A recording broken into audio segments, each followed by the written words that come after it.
नमस्कार, अखबार रिपोर्टर के इस अंक में आपका स्वागत है। पहलगाम में जो अटैक हुआ था उसके बाद भारत ने कुछ इमरजेंसीज में कुछ स्टेप्स लिए हैं। आज उसी पर हम चर्चा करेंगे कि इससे क्या पाकिस्तान को नुकसान हो सकता है, क्या भारत को इससे कितना असर पड़ेगा, इस पर हम बात करने वाले हैं। बात शुरू करें इससे पहले आपसे हमारी गुजारिश है कि आप हमारे चैनल को लाइक कीजिए, शेयर कीजिए, सब्सक्राइब जरूर कर दीजिएगा। देखिए, जैसा कि पहले से पता था कि भारत इस तरह का स्टेप्स लेगा और हम बात करने वाले हैं कि पाकिस्तान पे इस पर कितना इफेक्ट पड़ने वाला है। सबसे पहली चीज़ तो भारत ने अपना जो डिप्लोमेटिकल रिलेशन था उसको ख़त्म कर दिया है और बोला है कि आप लोग 48 घंटे के अंदर या मतलब छोड़ के चले जाइए। इसमें कोई नई चीज़ नहीं थी, ये तो होना ही था और इससे कुछ पाकिस्तान को बिगड़ने वाला भी नहीं था। पहली बात, इससे पाकिस्तान को कि डिप्लोमेटिकल तो कितनी बार हुआ है, ये कोई नई चीज़ नहीं है। जब भी कुछ धमाके होते हैं तो ये ऐसा होता रहता है, तो इसमें कुछ खास नहीं है। दूसरा चीज़ कि जो भारत पाकिस्तान के बीच में जो सार्क नेशन के तह वाला एक वीज़ा होता था, उस वीज़ा पर भी जो लोग आए हुए थे भारत में उनको बोला गया कि आप लोग 48 घंटे के अंदर अपने देश चले जाए, यानी पाकिस्तान चले जाए। इसमें भी कोई बहुत बड़ी चीज़ नहीं है, भारत का ये स्टेप्स भी कोई बहुत बड़ा चीज़ नहीं है। वैसे भी भारत पाकिस्तान के बीच में कोई ऐसा कुछ बचा नहीं है कि कोई आता है जाता है। बहुत कम लोग आते हैं, वो जो बहुत इमरजेंसीज में कुछ लोग होते हैं तो उनको जैसे मेडिकल वीज़ा हुआ या कुछ उनके रिलेटिव यहाँ रहते हैं तो उनको मतलब एक तरह से ना के बराबर वीज़ा मिलता है। भारत और पाकिस्तान दोनों देश ऐसा करते हैं, इससे भी कुछ खास असर नहीं पड़ने वाला है। हम ट्रेड रोक दिए हैं, ऐसा कौन सा पाकिस्तान से ज़्यादा ट्रेड होता था, इसमें भी कुछ नहीं होने वाला है। एक जो सबसे बड़ा भारत ने जो डिसीजन लिया है जिससे पाकिस्तान भी बौखलाया हुआ है और पाकिस्तान ने तो आज युद्ध की धमकी भी दे दी है कि अगर ये एग्रीमेंट्स, और ये एग्रीमेंट्स क्या है उसके बता रहा हूँ। 1960 में एक एग्रीमेंट्स हुआ था जो सिंधु जल समझौता के नाम से जाना जाता था, यानी दोनों देश के बीच में, चूंकि सिंधु जो नदी है, इंडस नदी जिसको बोलते हैं पाकिस्तान में, वो भारत से निकलती है और पाकिस्तान में जाकर बहती है। अब जिसका करीब 90% पानी पाकिस्तान ही लेता था और भारत उसका थोड़ा सा हिस्सा लेके अपना इस्तेमाल करता था। भारत ने उस एग्रीमेंट्स को निलंबित कर दिया है, सस्पेंड कर दिया है, जिसे पाकिस्तान बौखला गया है। अब इससे क्या क्या पाकिस्तान का नुकसान होगा मैं बता रहा हूं आपको, जरा गौर से सुनिएगा। सबसे पहला चीज कि उनकी जो खेती है, इरिगेशन जो बात करते हैं, पूरी खेती की जो सिंचाई होती थी वो करीब करीब 90% खेती का पानी इंडस नदी पाकिस्तान को प्रोवाइड करता था। यानी जब इंडस नदी का पानी भारत तो रोक देगा तो उनके किसानों पानी के लिए, बूंद बूंद पानी के लिए वो मर जाएंगे और उनका सीधा असर पड़ेगा उनके खेती बाड़ी यानी उनकी एग्रीकल्चर पर।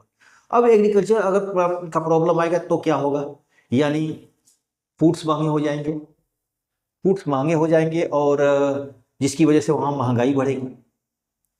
महंगाई बढ़ने की वजह से वहाँ के एक तरह से अराजकता भी फैलने की संभावना है, लोगों में विरोध पैदा होगा। यानी एक तरफ किसान भी मरेंगे, दूसरी चीज़ की फूड प्रोडक्शन की कमी आएगी, फूड प्रोडक्शन कमी होने की वजह से वहाँ पर महंगाई बढ़ेगी, पहला चीज़। दूसरी चीज़ कॉटन, कॉटन पाकिस्तान में बहुत काफ़ी होता है जिसका एक्सपोर्ट भी करता है, तो उसका सीधा असर उससे कपड़े उद्योग पर भी पड़ने वाला है। अगर भारत पानी रोकता है तो कॉटन के सिंचाई में दिक्कत होगी और वहाँ से जो जो कॉटन का जो निर्यात भी करता है पाकिस्तान, तो उस पर भी असर पड़ेगा, यानी उसकी इकोनॉमी पर डायरेक्ट असर पड़ने वाला है। तीसरा चीज़ जो है वो पावर प्लांट, इंडस नदी के पानी से वो जो बिजलियाँ बनती हैं, वो बिजली का जो पूरा का पूरा सिस्टम है ठप पड़ जाएगा, जिसकी वजह से उसकी इंडस्ट्री पर डायरेक्ट इफेक्ट पड़ेगा और उसमें काफ़ी कमी आएगी। उसका प्रोडक्शन पर, लाइट बिजली जो वहाँ से बनता है उसमें कमी आएगी, जिसकी वजह से उसके इंडस्ट्री पर इफेक्ट पड़ेगा। इंडस्ट्री पर इफेक्ट पड़ने की वजह से उसकी इकॉनमी पर असर पड़ेगा। यानी भारत अगर पानी रोकता है तो इससे पाकिस्तान की कमर टूट जाएगी। इसीलिए भारत ने ये बहुत ही सोची समझी प्लान के तहत ये डिसीजन लिया है। लेकिन इस डिसीजन से क्या वाकई पाकिस्तान, जिस तरह भारत की मीडिया बोल रही है, अलग अलग मीडिया चैनल्स बोल रहे हैं कि पाकिस्तान प्यास से मर जाएगा, पाकिस्तान पानी पानी के लिए मर जाएगा, तो ऐसा कुछ होने वाला नहीं है। जितना मैंने अभी बातें बताई कि पाकिस्तान पर कैसा इफेक्ट पड़ेगा, लेकिन उसका इफेक्ट नहीं पड़ेगा, और तत्काल तो बिल्कुल नहीं पड़ने वाला है। अब क्यों नहीं पड़ने वाला है, आप पूछ सकते हैं कि ऐसा क्यों। इसलिए कि भारत में उस पानी को डाइवर्ट करने के लिए कोई डैम बना ही नहीं है, और अगर आज भारत पानी रोकने के लिए डिसीजन लेता भी है तो कम से कम डैम बनने में 10 साल का समय लगेगा। यानी 10 साल के अंदर हम पानी को रोक ही नहीं सकते हैं। यानी हम कुछ उनकी सहायक नदियों के पानी रोक सकते हैं, झेलम है, रावी है, इस तरह की जो नदियां हैं जो इंडस में आके मिलती हैं, इनके पानी को हम रोक सकते हैं क्योंकि हमारी इस पर डैम वगैरह बना हुआ है। लेकिन इंडस पे कोई डैम नहीं बना हुआ है, सिंधु नदी पे कोई डैम नहीं बना हुआ है कि ताकि उस पानी को डाइवर्ट किया जाए। इसलिए ये कह देना कि पानी रोक देने से एग्रीमेंट भारत ने सस्पेंड कर दिया है तो कल ही पानी रोक देगा, ऐसा होने वाला नहीं है। ये सिर्फ एक ख्याली पुलाव है, मीडिया के लिए एक अच्छा खासा मसाला मिल गया है पाकिस्तान के ऊपर चिल्लाने का। लेकिन सच तो यही है कि इससे पाकिस्तान को जरा भी फर्क नहीं पड़ने वाला है। अगर फर्क पड़ेगा, आज अगर भारत सरकार डिसीजन भी लेती है तो 10 साल तक तो आराम से खेती करेगा। 10 साल तक तो उसमें कोई भारत कोई पानी रोक ही नहीं सकता क्योंकि उसके पास कोई डैम है ही नहीं। तो इस तरह ये कहना कि जो जल समझौता हुआ है और उसको भारत सस्पेंड करके और पाकिस्तान की कमर तोड़ देगा, तो ये संभव नहीं है। तो सवाल ये होता है कि इस हमले का जवाब भारत कैसे देगा। भारत ने डिप्लोमेटिकल रिलेशन तोड़ा, दुनिया में अलग अलग माहौल बनाया, दुनिया के अलग अलग राष्ट्राध्यक्षों से बात किया, सार्क नेशन के देशों से बात किया, अमेरिका से बात किया, अलग अलग देशों से, और सबकी प्रतिक्रिया भी सामान्यतः वैसे ही आए कि जैसा आना चाहिए था। यानी भारत के जो मित्र देश हैं उस तरह ही बोलेंगे। लेकिन जहाँ तक उन देशों की मीडिया है, जैसे बीबीसी हुआ, CNN हुआ, वाशिंगटन पोस्ट हुआ, न्यूयॉर्क टाइम्स हुआ, डेली मेल हुआ, इन लोगों ने कोई ऐसा नहीं बोला है कि टेरर अटैक हुआ है। इन लोगों ने, उनकी मीडिया ने सिर्फ ये एक गनमैन जो होता है अटैक बोला है कि एक बंदूकधारी आकर लोगों को निहत्थे पर गोलियां चलाने लगी। उन्होंने टेरर वर्ड का इस्तेमाल नहीं किया है। तो इससे ये लगता है कि कहीं ना कहीं ये वहाँ की जो सरकारें हैं, भारत के चूंकि साथ इमोशन हुआ है, भारत के विक्टिम के रूप में है, इसलिए भारत के साथ ये लोग अभी दिखा रहे हैं। लेकिन इसका मतलब ये नहीं है कि पाकिस्तान से पूरी तरह नाराज है। सोचने की बात है। इसका मतलब ये नहीं है कि पाकिस्तान से वो लोग नाराज हैं। सिर्फ और सिर्फ भारत, क्योंकि भारत के साथ माहौल है, दुनिया भारत के साथ खड़ी हुई है, भारत के साथ एक उनका बहुत अच्छा रिलेशन है, इसलिए भारत का समर्थन देते हैं। लेकिन वो युद्ध के बारे में बिल्कुल नहीं कहेंगे कि भारत पाकिस्तान में कुछ वार हो। भारत तो, अब भारत के साथ बहुत सारे ऑप्शंस हैं। एक तो भारत दबाव डाले कि उसको ग्रे लिस्ट में डाल दिया जाए या ब्लैक लिस्ट कर दिया जाए पाकिस्तान को। तो मुझे नहीं लगता कि ब्लैक लिस्ट कोई करेगा, क्योंकि पाकिस्तान अगर ब्लैक लिस्ट होता है तो पाकिस्तान एक तरह से बैंकरप्ट हो जाएगा। बैंकरप्ट होना दुनिया के लिए खतरनाक है, क्योंकि वो एटमिक उसके पास है, उसका एटमिक जो आर्म्स है, अराजकता का माहौल फैल जाएगी। अगर ब्लैकलिस्ट करने के बाद पूरी तरह पाकिस्तान में अराजकता फैल जाएगी, और अराजकता के बाद डर है कि उसका जो एटम बम है कहीं गलत आदमियों के हाथों में न लग जाए। इसलिए पूरी दुनिया उसको ब्लैकलिस्ट तो नहीं करेगी, हाँ ग्रे लिस्ट में डाल सकती है। ग्रे लिस्ट तो है ही भी था, उसको बहुत सारी सैंक्शन उसके ऊपर लगे भी हैं, लेकिन इसलिए दुनिया से कुछ खास उम्मीद नहीं करनी चाहिए। मेरा कहने का मतलब यही है कि दुनिया न पाकिस्तान के पक्ष में लड़ने आएगी, ना आपकी कोई मदद करने आएगी। जो फैसला लेना है आप ही को लेना है। अब बचा सैनिक कार्रवाई, कि क्या भारत सैनिक कार्रवाई करेगा, तो हो भी सकता है, क्योंकि इसके बारे में माहौल तो है। पाकिस्तान का इकोनॉमी कमज़ोर है, दुनिया पाकिस्तान के आज पक्ष में नहीं है। भारत एक तरह का 2 बार पुलवामा और ये अटैक भी हो चुका है, और जहाँ तक चीन की बात है, उसका एक मित्र चीन है, तो वो भी आजकल टैरिफ वॉर में फंसा हुआ है अमेरिका के साथ। तो माहौल तो है, भारत चाहे तो इस माहौल का फ़ायदा उठा सकता है। लेकिन कहते हैं ना कि भूखा नंगा आदमी से अगर झगड़ा करिएगा तो कुछ कीचड़ में अगर पत्थर मारिएगा तो चींटे आपके ऊपर भी पड़ेंगे। ये भी सोचने की बात है।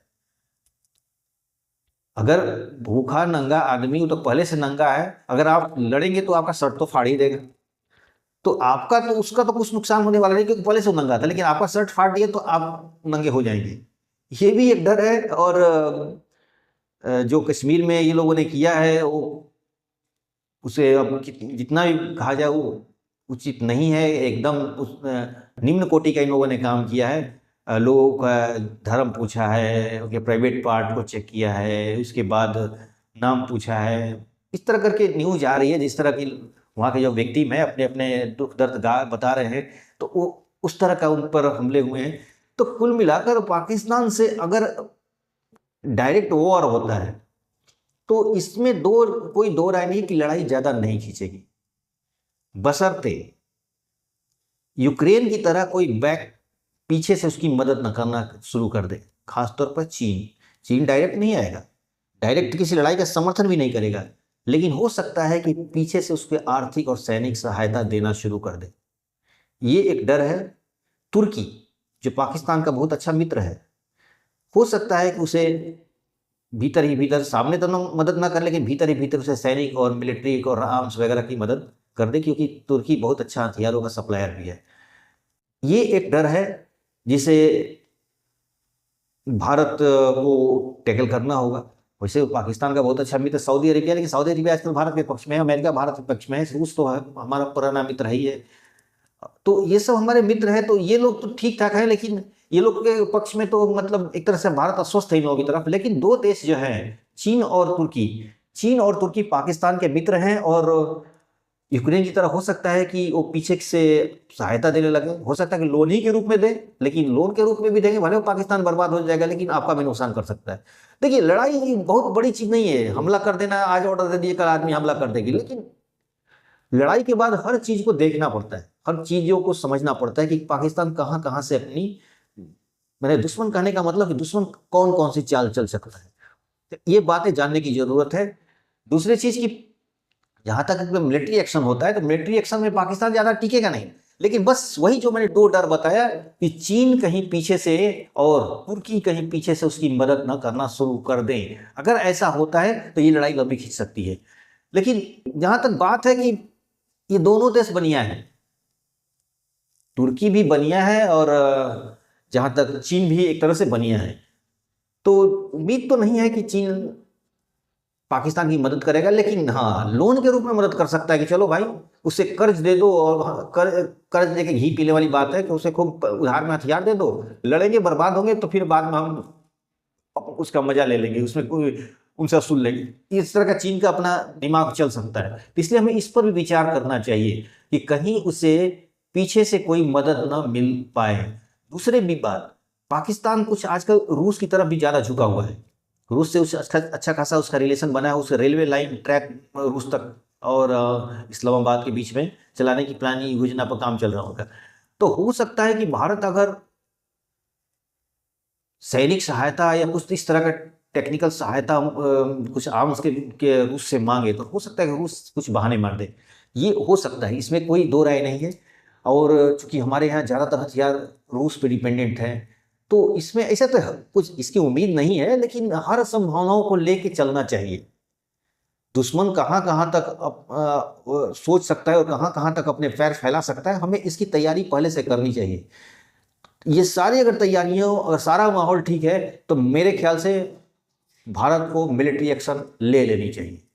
क्योंकि देखिए, रोज रोज नुकसान से अच्छा है कि एक बड़ा नुकसान हो, और बड़ा नुकसान हो पीए को ले लिया जाए और पाकिस्तान को दो भागों में तोड़ दिया जाए, यानी उसका जो गिलगित बल्टिस्तान है और वो बलूचिस्तान, ये सब जो एरिया है उसको तोड़ दिया जाए, पाकिस्तान कम से कम दो भाग में तोड़ दिया जाए और पीओके मिला लिया जाए, मानी उसको छोड़ा नहीं जाए। यानी आने वाले समय में कहते हैं कि सांप को मारो तो उसको जिंदा मत छोड़ो, उसका फन कुचल दो, यानी इस बात इतना कुचल दो कि पाकिस्तान दोबारा न उठे।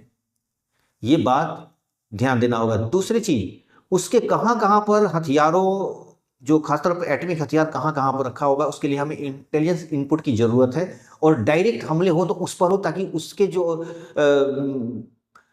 एटॉमिक हथियार है हम उसे या तो हाईजैक कर लें या उसे खत्म कर दें, उसे डिस्ट्रॉय कर दें।